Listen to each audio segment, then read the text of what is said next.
So Michael, thank you. We did a face-to-face during COVID at the museum a few years ago, which is on our YouTube channel, and just want to have Mike reiterate what his career in education, what he's accomplished, and what he hopes to accomplish, and what it's like going forward. So feel free to ask questions when Mike opens the floor. Michael Armbruster, thank you so much. We're proud of your service. We're proud of your service. Well, I appreciate that. I appreciate you. So when I first talked to Jim, he said, just come out and tell your story. And I said, okay, but it's not a very long one, or a very good one, but I'll tell it. But then I started thinking about it, and I thought, you know what? If nothing else, it might dispel some myths about things out there in the world about where you started and where you finished.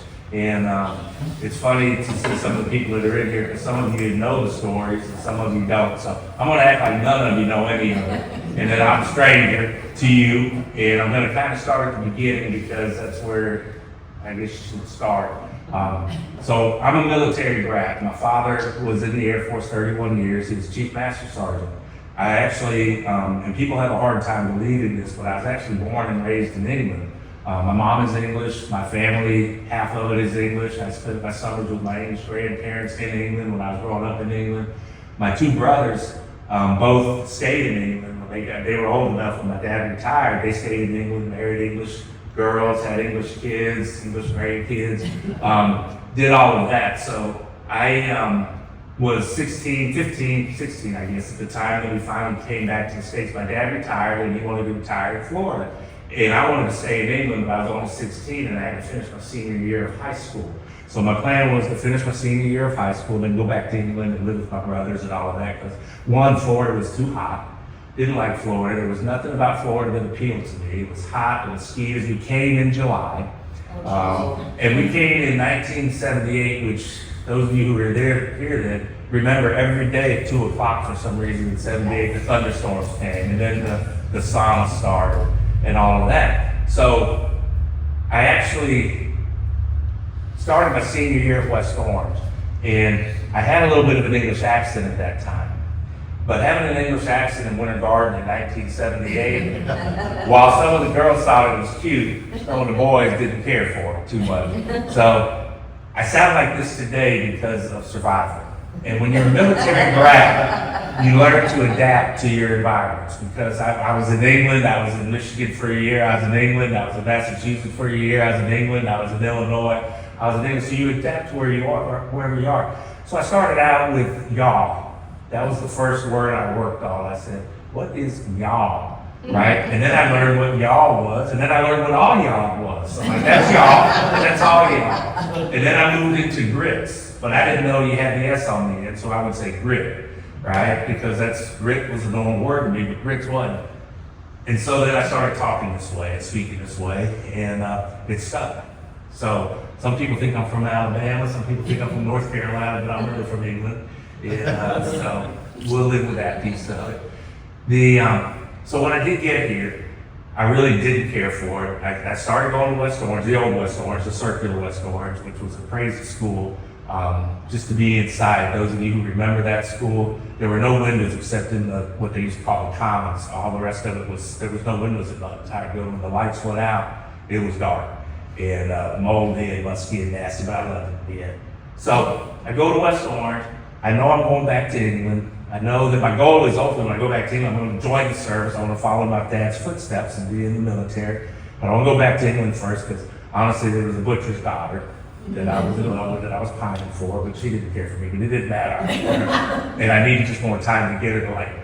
So I go to West Orange, I don't talk to anybody, nobody talks to me really.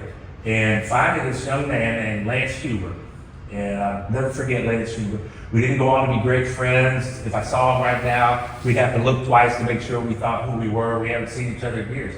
But Lance Huber came up to me one day in October. And until that point, I hadn't really spoken to anybody. I was still practicing y'alls and grits.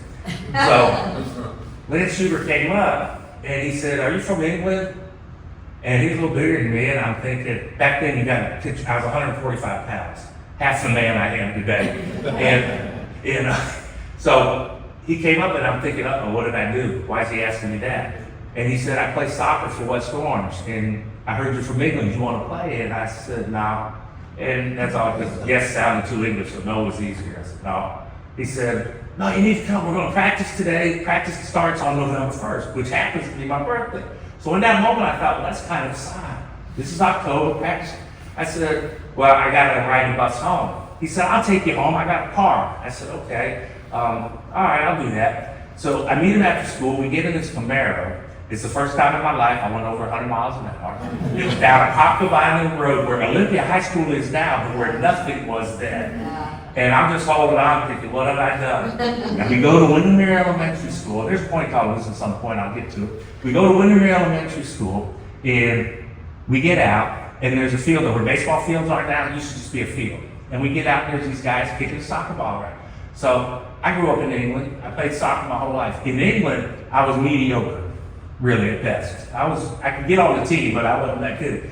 But in Winter Garden, in 1978, I was Pele. Or Maradona, or Messi, whatever generation you're in. And they thought that was magical. And so sure enough, Lance Schubert brought me back the next day, and the next day. Soccer season started, I go out, I score a goal the first game. Now West Orange is only 3 years old, but they hadn't won a soccer game to that point. So I ended up scoring a goal, I score a goal the next game. Score a goal the next game. All of a sudden, people are talking to me.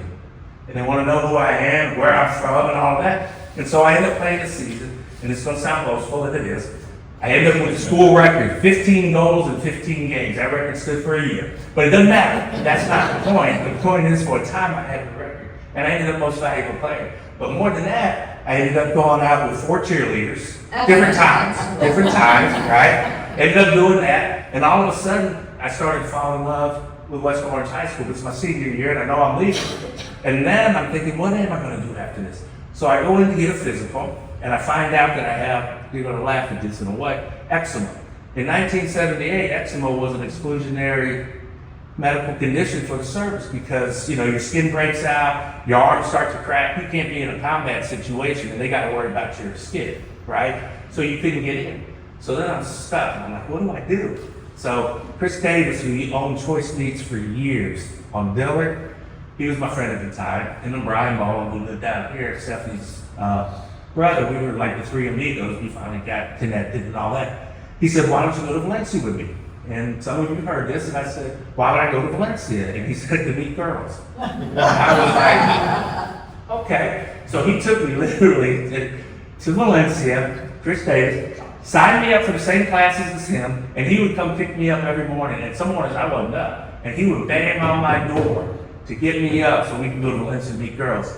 So as it turned out, in November, October that year, I met Sandy Armbruster, who was Sandy White at the time. So I never got to meet girls once I went to Valencia. So the 4 cheerleaders I went out in high school with, and then once I met Sandy, that was it. So we've been together, I would say, earlier 46 years now.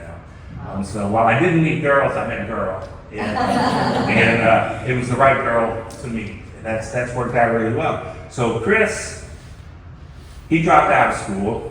I kept going to school. I kept going to school because now I had a girl. It had nothing to do with Valencia, but I didn't like school.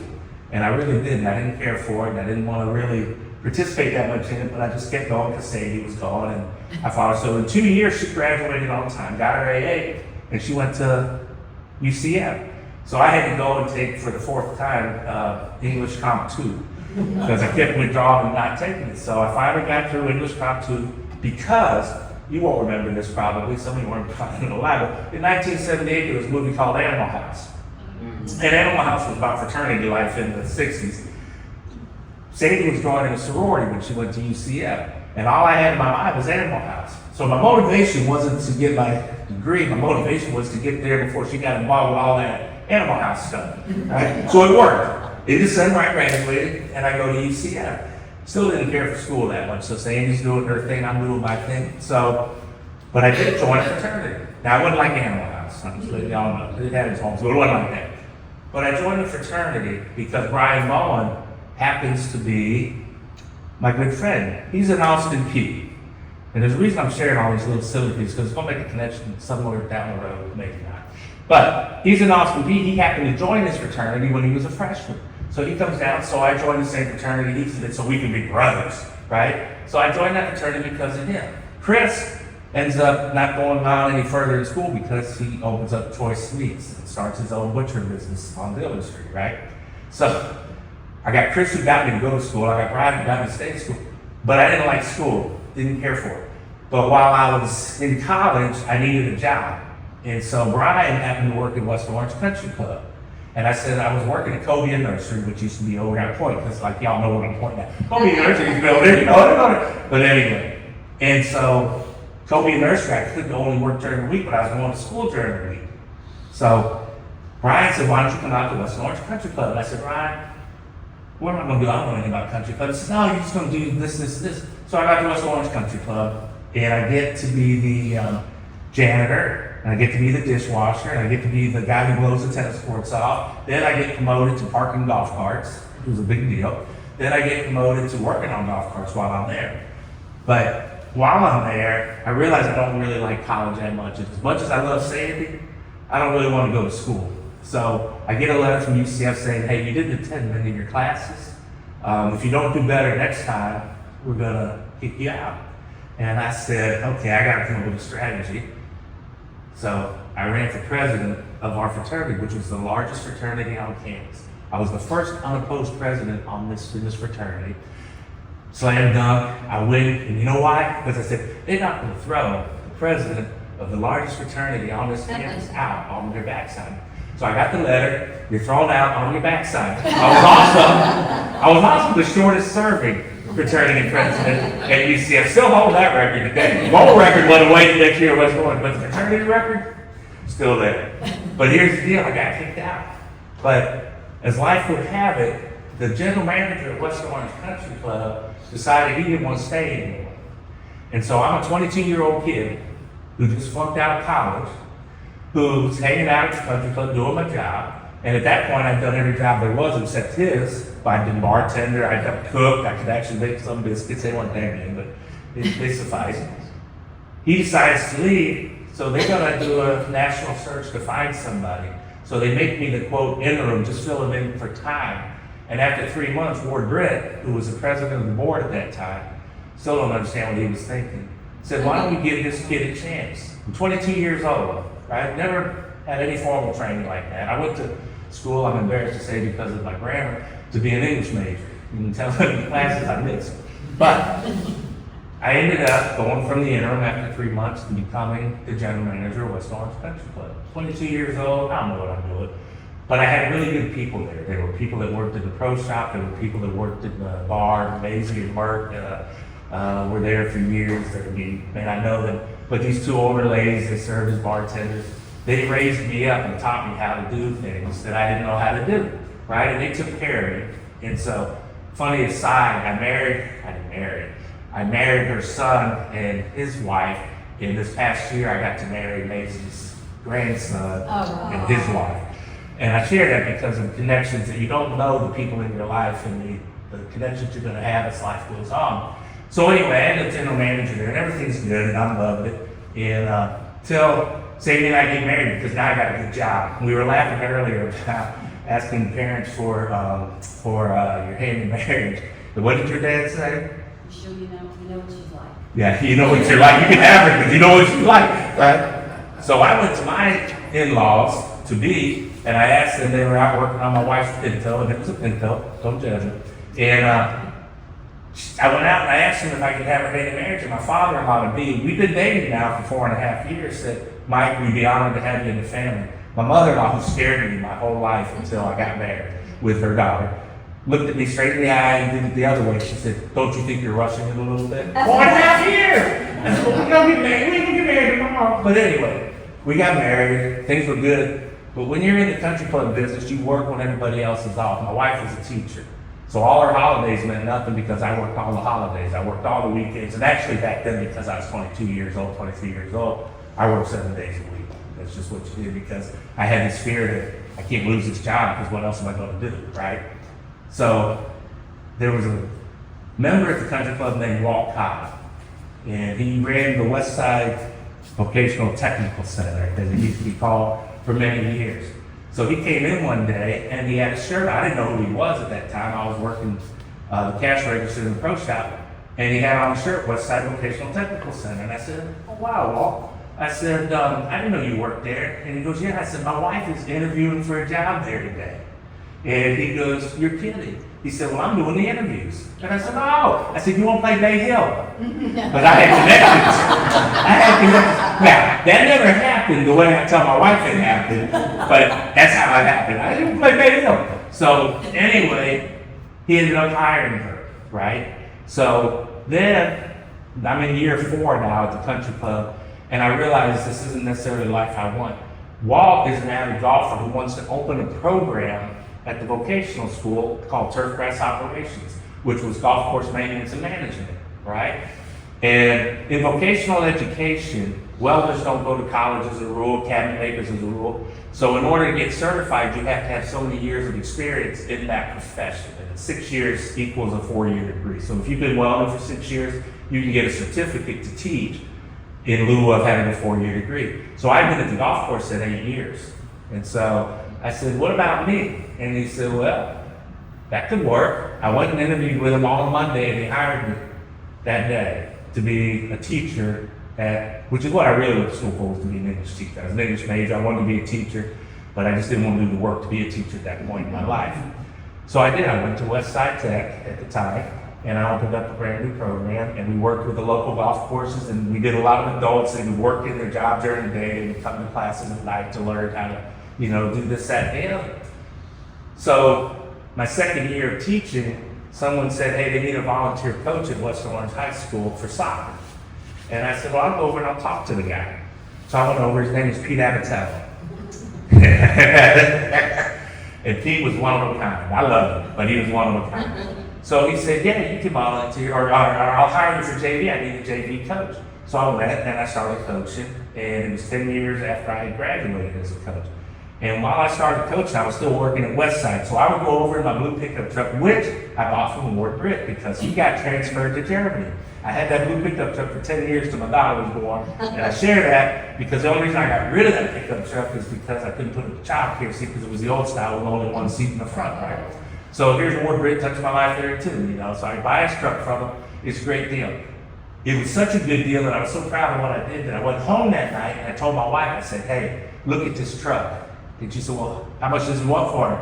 And I said, only this much. She goes, that's a great deal. I said, good, because I bought it already.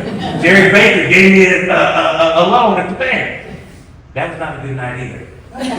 Because I realized I messed up and didn't ask her before I did it. Even though she thought it was a great and wonderful idea and we would have done it, I blew it by buying it first. But that's okay. We survived the great truck episode. But I did keep that truck for 10 years, and it was a great truck. So I ended up being at Westside, doing what I do, and coaching. And what I found out was that I really loved working with the high school kids in a different way.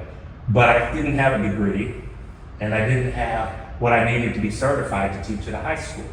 So I ended up deciding to go back to school and finish. This time I want to go because now I have a reason. So I go back to school, which was great. I went back to UCF part-time. I was working. I was doing that, and I got my degree. And that was great. But the degree was in vocational education with a specialty, and don't judge me on this either, in quantity foods preparation. Because UCF didn't have an ag program, but because I'd worked in the, quote, restaurant business for 8 years, I could certify in that. But I had to do an all-day test. I had to cook a 9-course meal from scratch, right, in a commercial kitchen, and then I had 3 chefs that had to eat it and grade it and judge it. And then I had to take the 4-hour written test, which meant I had to study for all that on the temperature of goats and stuff. Who knew? But I knew for that test. So I passed the test, I passed that, and I got certified. So I applied with the principal of the school at that time for a teaching position, and she didn't give me the job.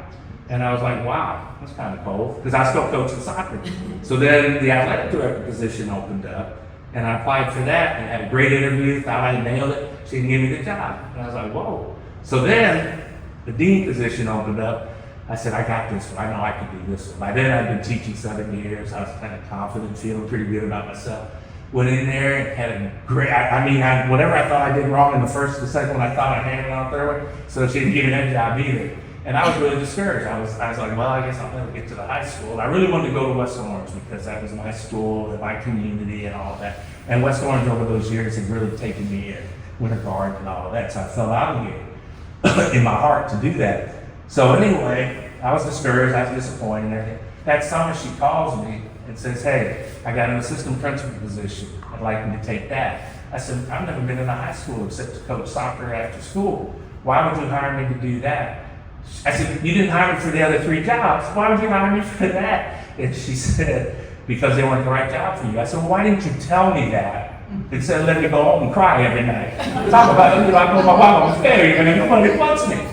So she gave me the job as an assistant principal with another gentleman from this area. And the reason she hired me for the assistant principal, she told me later, wasn't because I had these skills, talents, and ability, but people in the community knew me. And she needed that relationship because all of her administrators were from Winter Park, Oviedo, and across town. And she said, and everybody here, it's a community that wants somebody from the community there. The other gentleman she hired, Andrew Jenkins, is also from this community. And that was who we were. We went in there as twins and we started doing our thing. So, funnily enough, she leaves and another principal comes in. Gary Price, a great principal at West Orange. And there's going to be an end to this shortly. Which time I had 2.5 hours. I'm only into 23 years old. No, so none of this makes sense, but I promise you it's going to tie together somehow at the end. So Gary Pricer comes in. He's there for 4 years. And on year 3, I talked to the person who's in charge of things. And my dream at that point was to be principal at West Orange High School. That was my dream. And now that I felt confident, I was doing my thing, I said, I want to be principal at West Orange High School. So the person who was over the school says, you can't be principal here unless you leave. And he said, you're going to have to go somewhere else. He said, I got a plan for you. We're going to send you to Gotha. And I said, okay, I don't know anything about middle school. He said, you know about high school when you got here. You'll be all right. I said, I don't think so. Middle school is different. They're kind of different. So I went out and I bought 2 suits. You'll see I'm not a suit person. I don't wear a lot of suits and stuff. But I bought 2 suits, a gray one and a blue one. Because you have to interview with a committee, and then you have to interview with the big boss when you're going for a principal position. The superintendent at the time was Dr. Smith. So I got my 2 suits. It cost me like $1,000, which I thought was ludicrous. But anyway, the day that I was supposed to get the interview, I didn't get the interview. And I called, and he said, I'm sorry, we had a change in plans, and you're going to have to stay, and you're not going to be able to get Gotha. And I got very upset. I was young, a little chair, and I was like, I can't believe that. I got 2 suits, what am I going to do with that? So Sandy and my wife said, leave, wear one at your funeral. So the other one, whatever you want to do with it. So I get to that frustration, and I realized that I don't want to leave West Orange. And so they actually called and offered me another school. It was Jackson Middle School at the time. And I said, no, I'm good at West Orange. I said, I'd rather be in this AP at West Orange than a principal somewhere else. And so the big guy said, well, you know, you're not going to get the job. And I laughed and I said, you know what's funny? I said, you've been really good to me, but you leave you only stay in a place 3 to 4 years, and you're coming up on year 4. So you're going to be gone. Gary may retire. Who knows what's going to happen in the year? Maybe the next person doesn't have that belief that you can't be a principal at the school year at AP. And don't you know, he left, Gary retired, and I got a principal, and I got to wear my 2 suits. A year later. But I got to wear my gray one for the community, and I got to wear my blue one with the superintendent. And he said, so I go and I meet with the superintendent, Dr. Smith, and I say, he goes to me, he said, I understand you'd rather be an assistant principal at West Orange. Somebody told him this, than a principal somewhere else. And I said, yeah. And he said, what if I moved you to university, high school as a principal instead of West Orange? And I said, you know, my father, I was military, I was raised chain of command, I would go and I would serve as well as I could serve. And I said to him, I was an arrogant little guy. I said, but why would you want an unhappy principal at university when you could have a happy assistant principal at West Orange? And he laughed, and he said, well, you want to be principal at West Orange. So I got to be principal at West Orange for 4 years, which was phenomenal. 2004, my last year there. Loved it. I'm going to get to the end of the whole journey here with people. So while I'm at West Orange, living my dream, and I had a plan. My plan was, I was there, it was 2004, my daughter was coming in 2000, and she graduated in 2006, 2006. My plan was she would come, we were going to get a brand new school, we were going to rezone and move a bunch of kids out to Ocoee, And then I was just gonna, and then my plan was, when she got to her senior year in 2011, I was gonna reverse the alphabet, that's the principal, and I was gonna have her go relax. And because of Armbruster, I put her in bed, and I was gonna give her her diploma, and then I was gonna say, you know what? Now that I've given my daughter her diploma, I'm ready to move on to something else. And I would have been 11 years as a principal there, which would have been the longest serving principal in West Orange there. So that's part of I had this great plan, made it up, knew what I was gonna do and everything. So before my daughter gets there, they're gonna open a new school in Ocoee, and my boss said, you know, you could do this, why don't you do this? And I said, no, so for 2 years, I told her I wouldn't go. So anyway, when I opened Ocoee, I was there, my daughter decided to stay at West Orange, which was wonderful, but that plan just went all out the window. However, I did get to give my daughter her diploma at graduation and do the smile and everything. So it was beautiful. So the plan sort of held together. After Ocoee, I got moved to University High School, ironically, University, the one that he had asked me would I want to go to university. Great experience. I loved university. In 2013, my father passed away. My mom didn't drive and those sorts of things. So I needed to be closer to home. And there was only one job in the district that I wanted if I was going to do a district job, because I really love being a principal. If, you know, I joke and saying on my gravestone, if I ever get one, will be, well, I know I'll get one, but you know what I mean. If would just be the word principal. I don't need my name, it doesn't need dates, it doesn't need anything, because that's what my heart is. But I needed to take care of my mom, I needed to shift. But the job I wanted, the lady was supposed to be there for 3 more years. So I was like, well, I gotta figure something out. And as it was, she decided to retire that year. That job opened up. I called the boss and said, you don't know this about me because you haven't known me that long, but my background and my heart is in CTE. And so I became the associate superintendent for career technical education. And got to do that, which was a great 7 years. And then I retired.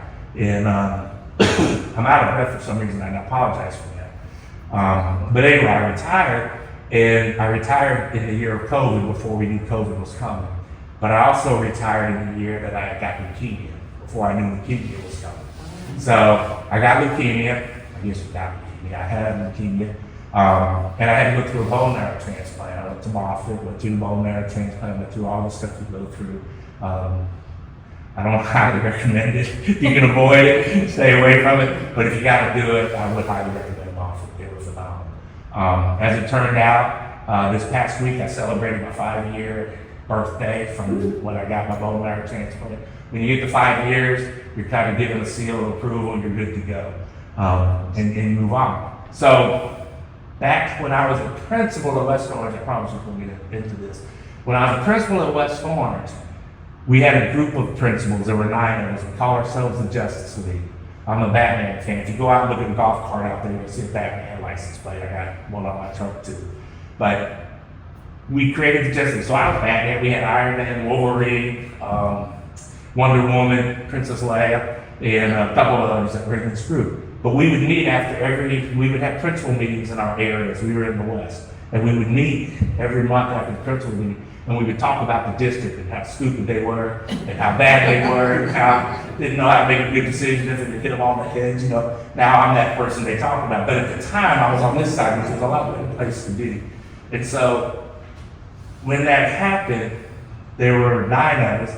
We stayed close over the rest of our careers. So in 2022, I got invited to lunch with the new superintendent, Dr. Maria Vasquez, right? And so we met at the, I call it Urban Flats, but Urban on Plan now, Urban Flats. And we met there for lunch. And it was odd that she would come all the way over here for lunch, because she lives in Lake Nona. So I figured she needs something, I don't know what she needs. So anyway, after lunch, I became the deputy superintendent for Orange County Public Schools. And it goes back to those breakfasts at the Justice League, right? And so she and I and the other 7 just had good relationships. And so we trusted each other. When you're in that role, you need somebody that you feel like you've got history with and trust them. So the point of all this story is, people will tell you how to get where you're going, but honestly, a lot of it's just luck.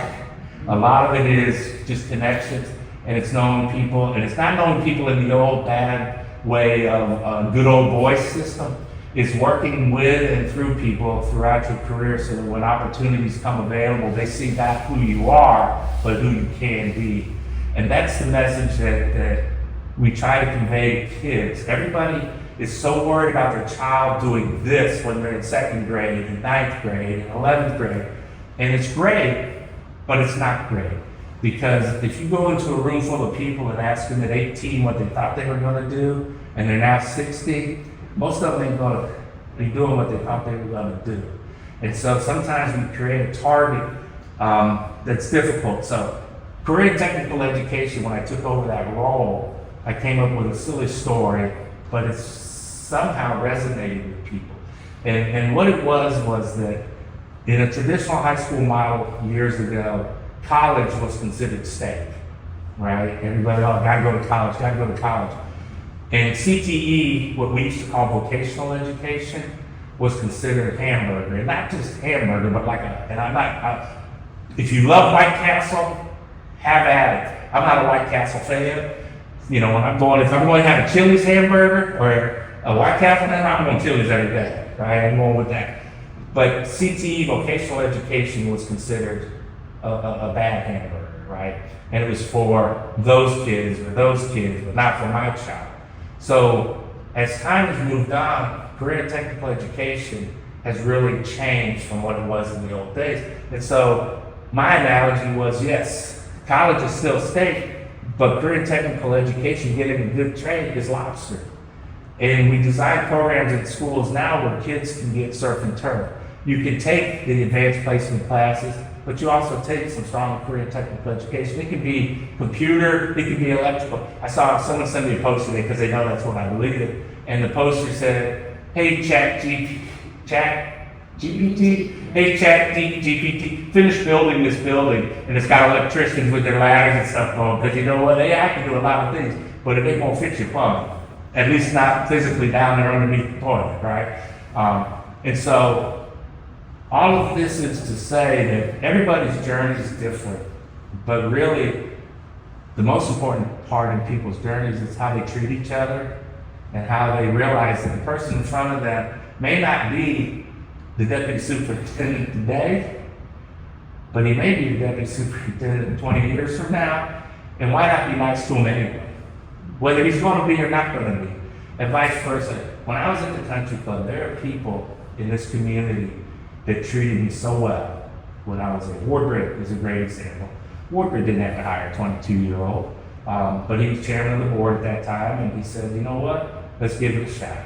You know, just lost a really, really good friend, Tim Key. His wife graduated from me. In fact, I'm not gonna lie to you, in my 12th grade year, she was a cheerleader. She used to come in and sell ribbons. I bought a ribbon every football game. And I didn't want the ribbon. Didn't want the ribbon, but I smiled, right? Those relationships have carried us through a lot. And so when people ask me, how did you get to be deputy superintendent? I tell them this story. They don't ask me another question ever again. I tell them the whole thing that y'all just got. And then it's like, how did I get in back? Well, let me tell you, back in 1984, when they were building this building, that's what we had. But the truth is that really it's all about people. It's about the relationships, it's about being kind, it's about taking care of each other, it's about looking out for each other. And sometimes we stray from that as communities, as individuals. But really, I've seen kids who have done miracle things that people wrote off when they were in 3rd, 4th, or 5th grade. Kids that have done just crazy, great things. And that's the key, is to see everybody as, not necessarily as they are right now, but what they can be. Meet them where they are, and then take them forward. And that's why educators, why we love education. We know that what you are today doesn't mean that's what you're going to be tomorrow. And with the right guidance and just a word of encouragement or whatever, you can go in another direction. So no thing that happened to me in my life was necessarily by my choice. There was somebody there was a Chris Davis, a Brian Bond, a Walt Cobb, a Ward Britt, who actually got me going in a direction I never would have thought I could go. And the most important one in that was my wife. I remember telling her, I can't be an AP. I have never done anything administratively. I have no idea. And she said, you can. I told her, I said, I can't be general manager. I'm 22 years old. I ain't even taken a business course. How can I be a general manager of a country club? She said, you can do it. And when I got principalship, I said, I don't know. I think I'm ready, but I'm scared. She said, what? She said, look around at some of them principals. You can do this. My wife is that way. She's no going. What can I say? She don't play. But that's the truth. That's the truth.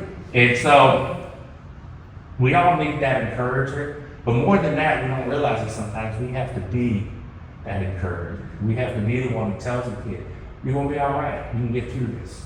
You know, I was laughing. I went, a young couple, not as young as they used to be, they graduated in 11, but was visiting from California, so she texted me and said, hey, I want you to come meet the newest one. So she got 2 little children, 3 and 1 years old. And so when this kid was in high school, his mama actually worked for me on code, and she was concerned about him, didn't think, he's doing what he needs to do. So he had to sit in my office every day before school, and I would go in and check on his homework. And then if he hadn't done it, he'd do it. And if he hadn't done it, he'd still sit in there because he socialized because he didn't get better at school.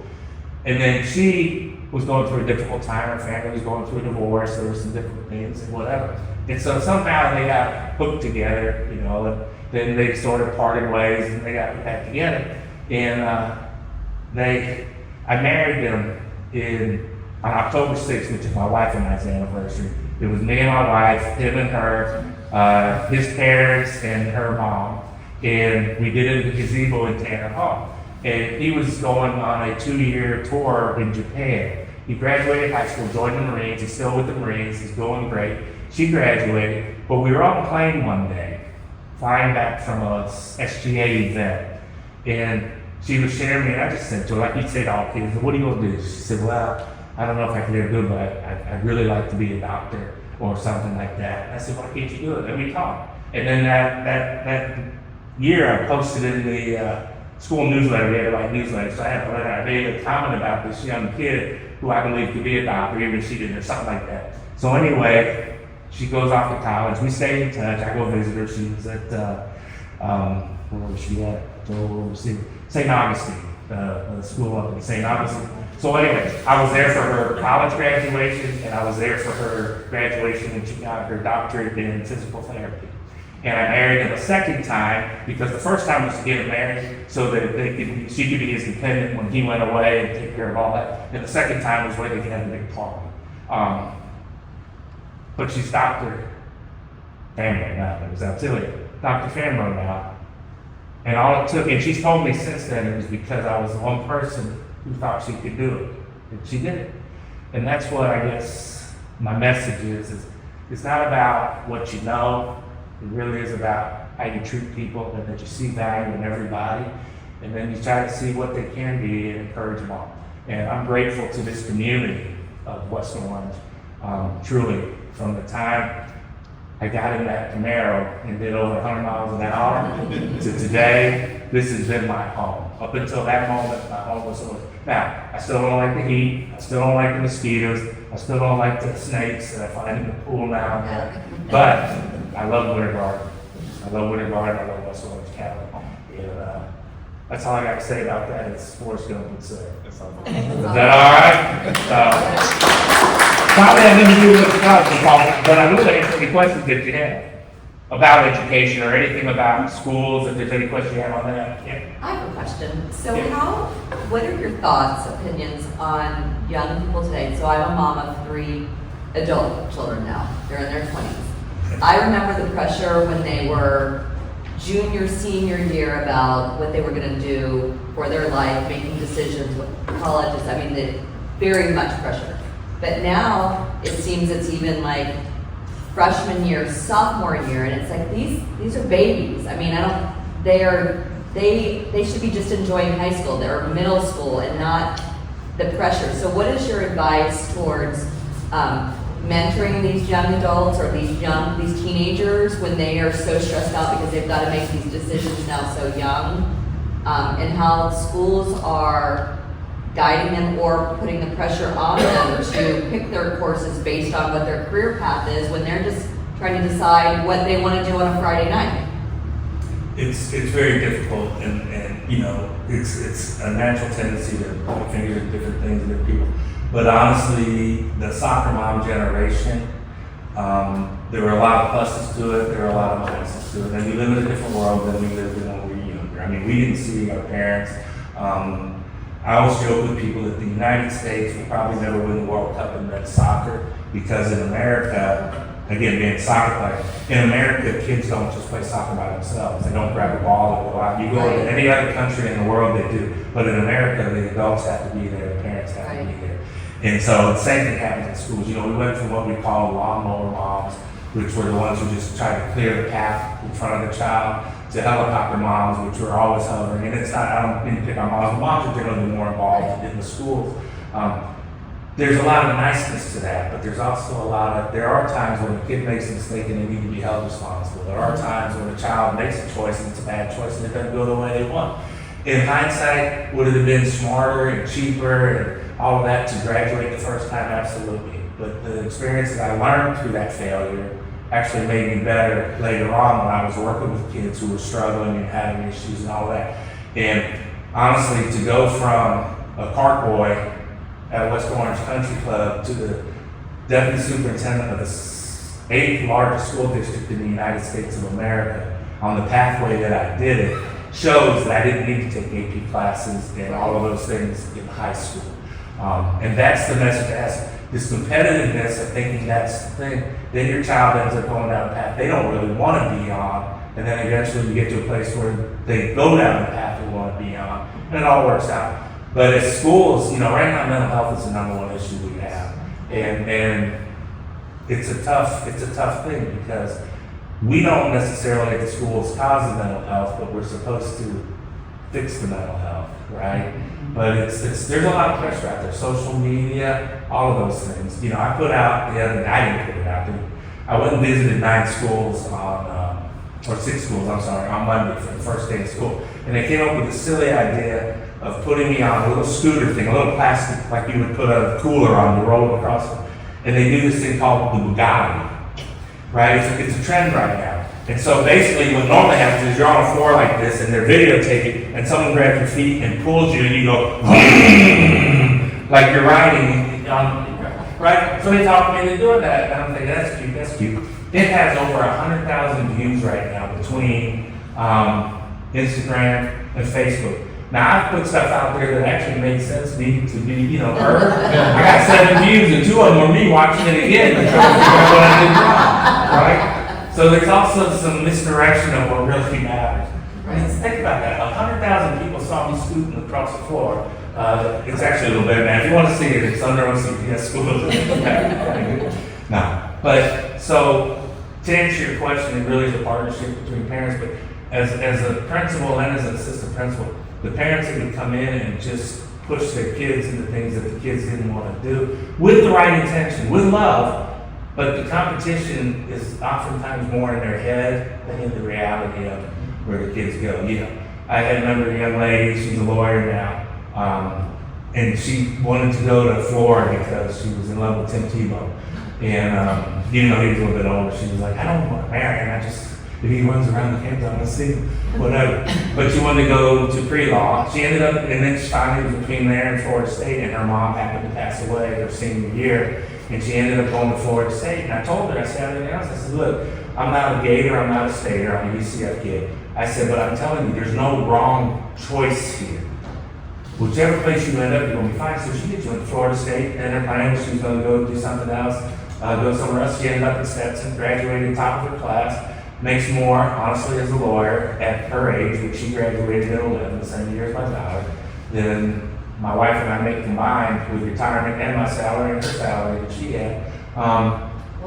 Going to, Florida State and Stetson. But in her mind, she had to go to Harvard, or she had to go. And it's not about the money, it's about the path is different for everybody, and they don't all have to find that path that we think is the path. Well, I've got to take, my daughter took 14 AP classes. I think she got, I know she passed them all, but she got 1.5, which 5 is the highest score you can get, right? But she happened to get it in AP Cal, which led her to Georgia Tech, where she graduated as an engineer, right? That was her path for her. But there are other kids who have gone through the West Side Welding program that are making a good living, doing what they love to do.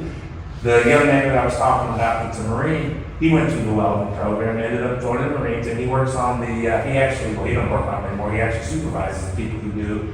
He's been promoted up to that, but he works on the Ospreys, the plane, the big, ugly-looking airplanes that can turn their propellers up and go up like a helicopter. Just the propeller blade goes like above the ceiling, just one side of it, that's how huge they are. But his mom was determined he was going to college, and that he needed to be in my office so that he could get whatever. And then she accepted that, hey, maybe not. And they're living a great life, got 2 amazing children. Sometimes we gotta let them find their way and let them fail. And it's not as, sometimes we put our picture on our kids, you know. I remember my daughter, before she was born, I bought her a stuffed soccer ball because I played soccer. I coached soccer, and when I was a principal, I would always take soccer down to the game, the team that I would watch all their home games and all their away games. And I bought her a stuffed soccer ball. And I put it in her crib, right? Never played with it. I bought her the balls, and I put them around the yard. She would step over them. And so she liked to dance. So I sat through a recital after recital. I bought 22 outfits for every recital so she could dance for 3 minutes, right? And I sat through the recitals, and then she got to high school and she decided she wanted to do a sport, and I thought, this is it. And she played lacrosse. And never once kicked a soccer ball in her whole life. But the key was, No, I just, Oh. if you don't mind, I just want to say thank you. No, you're welcome. Because part of your story, you talked about, you never know what you're going to be or who's looking at you and modeling after you. And when you talk about your daughter, I don't know if you know my daughter was in West Orange. She graduated at 13. She remembers your daughter specifically because she played lacrosse and she played flute. That's right. My daughter played sax and she played lacrosse and soccer at West Orange. And Taylor Spencer. Yes, I did. And so she, when you were talking about that, she would talk about your daughter as sort of one of her role models. Oh, wow. And so, and then when you talk about Pat's, so when she graduated, she actually went to school to study mechanical engineering and decided that she didn't like mechanical engineering and then is now an attorney. So she's also an attorney. And my son similarly, he went to school, thought he wanted to be an engineer, went into computer science, and now he just got out of the Navy, so he was a naval officer. So That's awesome. But the thing that is important is that they don't have to take 14 AP classes. Yeah. They do need to take the stuff they need to do what they need to do. I have a saying that my dad taught me, I'm sure. It's better to have it and not need it than to need it and not have it. So I'm going to tell another sort of twisted story. I had a young dean who wanted to be a principal, and he was dean with me. And he said, hey, and so he got his opportunity to be an assistant principal. He went to Olympia High School, and he wanted to be a superintendent. And I said, well, if you're going to be a superintendent, you're going to have to get your doctorate, right? And he said, yeah, I know. He said, why don't we make a pact that if one of us decides to go back and get a doctorate, that we'll both go together. We'll go together. And I said, sure, but I knew 50% of us wasn't going back, right? So we shook hands, right? Forgot about it. He goes to Olympia. A couple of years later, he calls me and said, you ready? I said, ready for what? He said, get your doctorate. I said, no. He said, no, man, I said, yeah. So I called UCF and I said, hey, I got this guy talking to me. What do I need to do? He goes, well, we need your GRE scores. I said, I don't know what my GRE scores are anyhow. And he said, well, didn't you come here for your undergraduate? I said, yeah, for 12 years. And don't judge me. I said, so anyway, he calls back and said, we found him. And he said, but now I gotta have your shop records. I said, well, I know I don't have my shop records. I had no idea where they are. I moved out of my dad's house. I didn't even tell them where they are. And they called me back and they found those rascals on microfiche.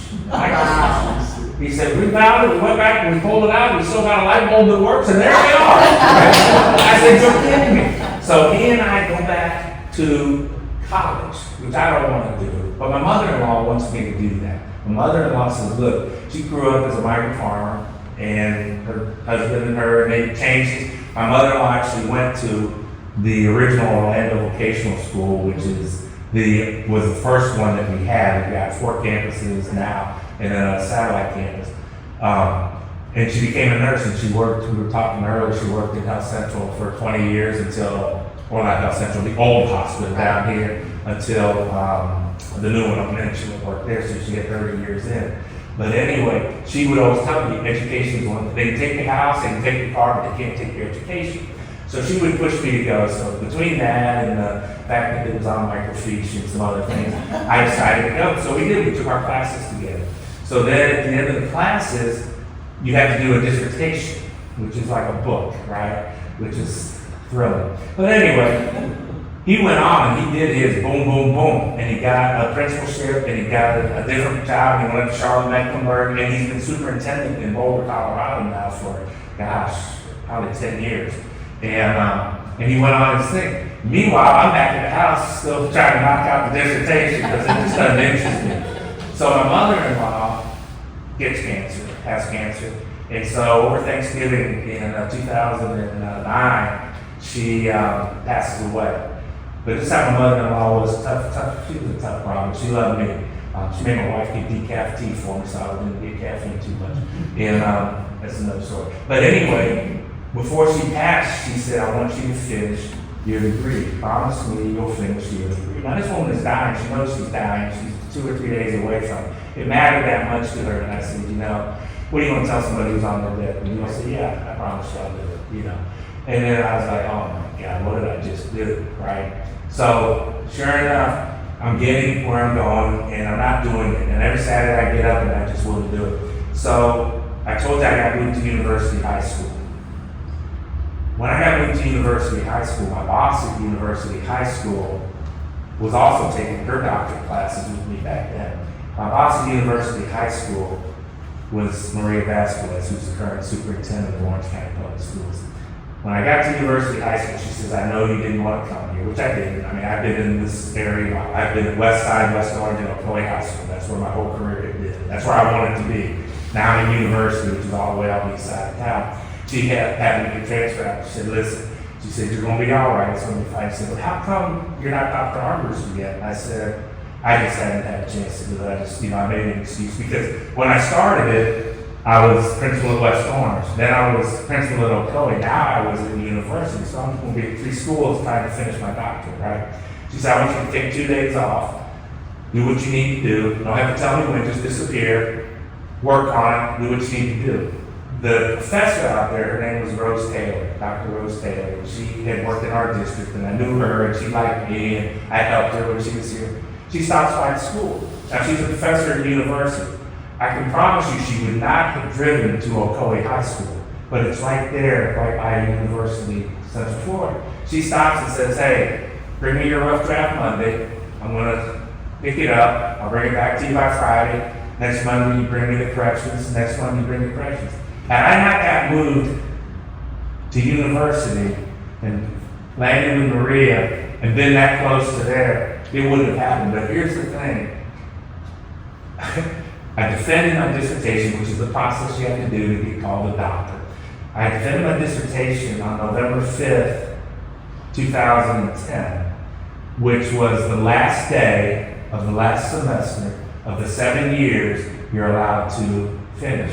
If you don't finish, you become EBD, everything but dissertation. And I didn't bother getting, you can get an extension, but if I hadn't done it in 7 years, why would I get an extension? Because you have to pay every semester, even though you're not doing nothing. So I was paying, but I wasn't doing nothing, right?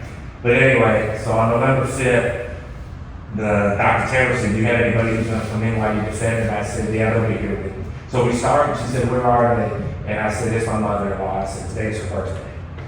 How ironic is that? So I defended my dissertation on the birthday of the lady who told me to promise her we would finish it. So she was in the room with me. Nobody else was with the panel. And on that day, I became Dr. Armbruster. So when the position for CTE opened up, and I called and I said, hey, you may not know this, but my background is in CTE. The superintendent at the time, Dr. Jenkins, really wanted her cabinet to have their doctorates, right?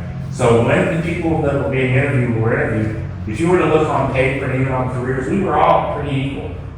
But there was only one person who was doctor. And it was me because of a promise to my mother-in-law about something I didn't really want to do. And that reinforced what my daddy had taught me.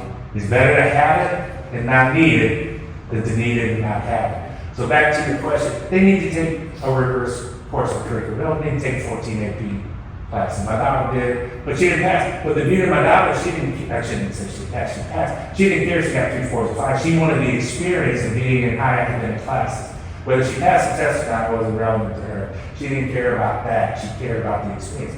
They have to have those experiences. They don't have to take all of those things, whether they're a mechanical engineer or a civil engineer or whatever. But it's going to help them. But they do have to take enough to get where they're going. Now, if they're going to be an engineer, they need to be a calculus, right? Which is tough. But they don't have to be. There's a Einstein gets credit. I don't think it's him. He gets credit. Every animal is every animal is a genius until you ask a fish to climb a tree. And what we have a tendency to do with our kids is, let's say my kid is really good at art, and we force them to take things that they're not really good at and not really spend time on what they are. Let them be geniuses at what they are, and then do what you can to do that. And again, you gotta have a balance. Everything in life is balanced. But that's really what it's about, and yours are wrong, is not having a preconceived notion that my child has to take this, and this, because obviously they don't. And they're going to be okay. They're going to be better because they're going to have had some of those things that you've protected them from. And when I say you, I mean people. I protected them from, that all of a sudden you're not there to protect them. And all of a sudden they don't know how to deal with failure. They don't know how to deal with struggle. Because somebody was mowing the grass or flying over the top to make sure it was good.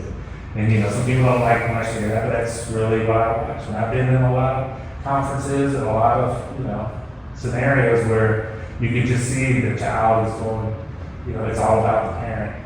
And I love parents, I'm a parent. But I think sometimes there's misguided and misunderstanding. And a lot of times people bring their history with them. You had a bad teacher, so you don't like teachers. But that's not fair because a lot of teachers are really amazing, right? But sometimes people can't make it. And you gotta remember the graduation rate in our country just maybe 25 years ago was at like 59-60%. So you gotta remember that almost 1 out of 2 people that are coming in didn't necessarily, back in my time as a principal, didn't have great school experiences, right? So they wanna make sure their child does. So because I'm out of it, are there like tech classes in high school to learn? They have that now because they took it out for a long time. They did. In school, they didn't have it. They did, but now students can take what we call dual enrollment. They take career technical education classes. They're actually adult classes, but on their high school campus. Now, we don't have family and consumer science. We have culinary with we build full commercial kitchens in high schools now. They have, a lot of different computer programs, those kinds of things. They don't have shop. They have building construction where they're actually building houses and that sort of stuff. It's not every child that you just said is wired to go to college. So society, you feel like that's what you need to do. But it was sold as, it's the American dream. And I'm not anti-college. I went to college. In fact, I spent 20-some years in college. But the issue is it isn't an either or. That's the other piece of it, which goes back to the surf and turf. If I'm in high school and I'm getting my welding certifications, that doesn't mean I can't go to college when I get out. It doesn't mean I can't go get an AS degree in business or a 4-year degree or a doctorate. And that's where the problem is. Back in our generation, it was an either or. You were either academic or you were vocational, or you just dropped out, and a large percentage dropped out. The 22 survey, I did the 2000 survey, or 2020 survey, 29% of Americans is all that actually have 4-year college degrees. But if you're in a high school, you would think, by the way conversations are, it was 90 to 100%. But actually, they're only 29, the last census, have college degrees. But somehow, they did a great job of marketing. And so, unfortunately, they did a great job of marketing when kids were going into huge debt to take degrees that really had very little value in the workforce, created where we are in a lot of places. So it's not either or. And again, a kid who in high school wants to be an electrician isn't precluded from going to college when he graduates.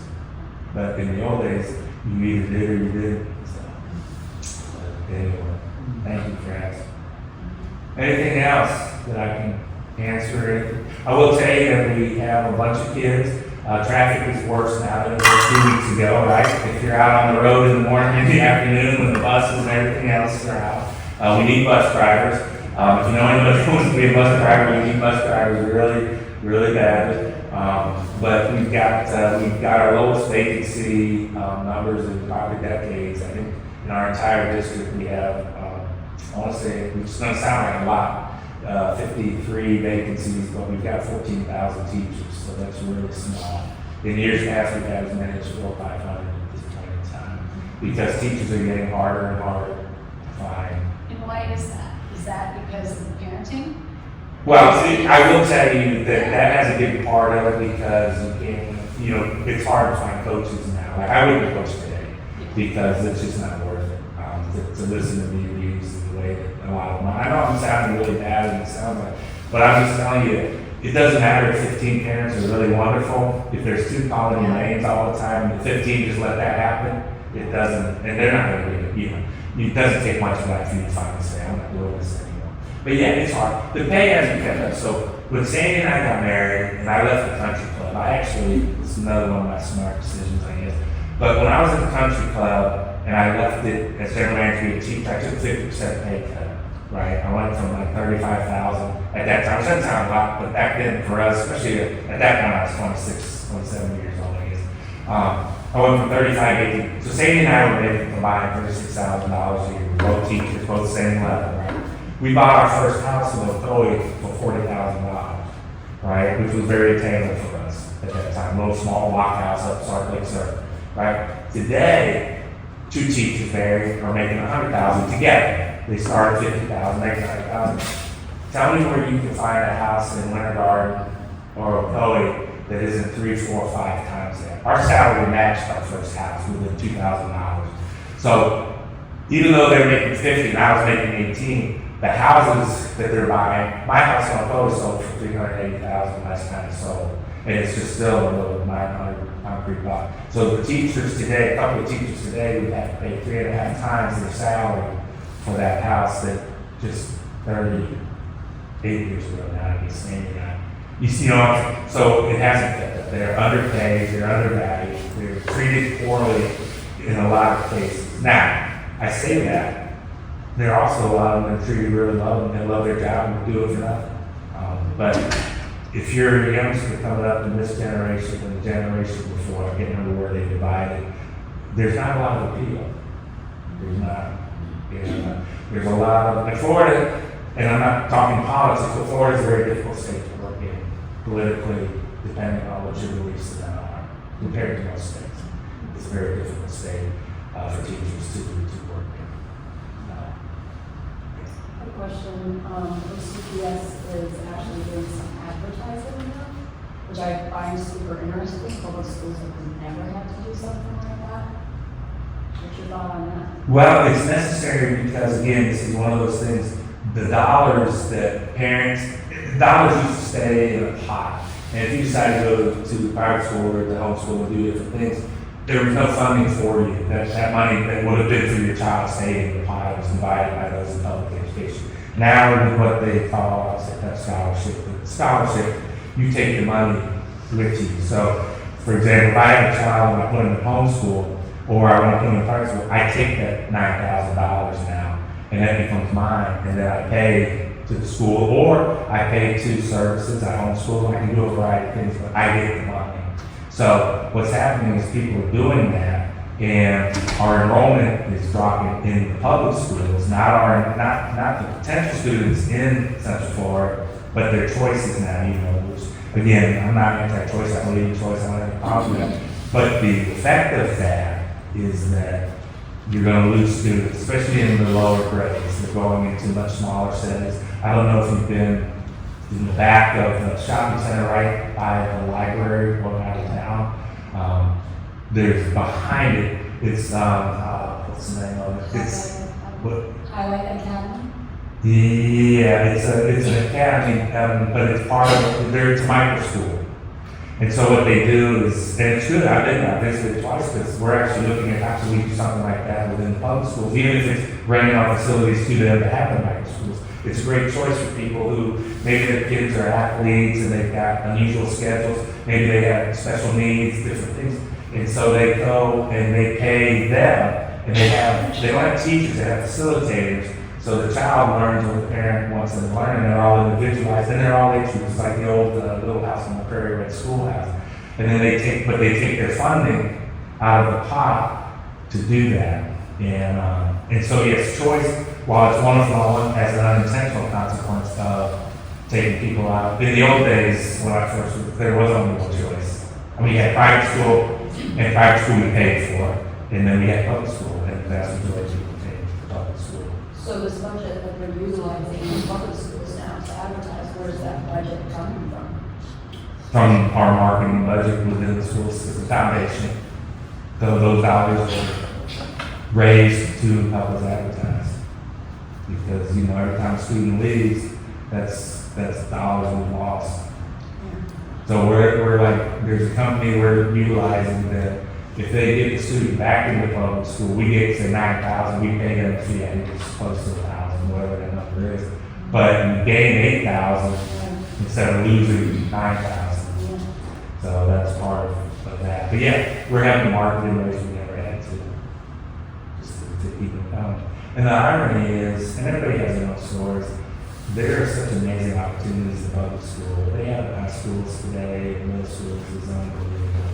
And there's so much choice within the school, but everybody's got their own. So that's a great time. Yeah, it's a different time. Sure. Anything else? Well, I appreciate your attention. I'm bored to death, but if I did, I'm sorry. And thank you all for being here. I really appreciate it. And thank you.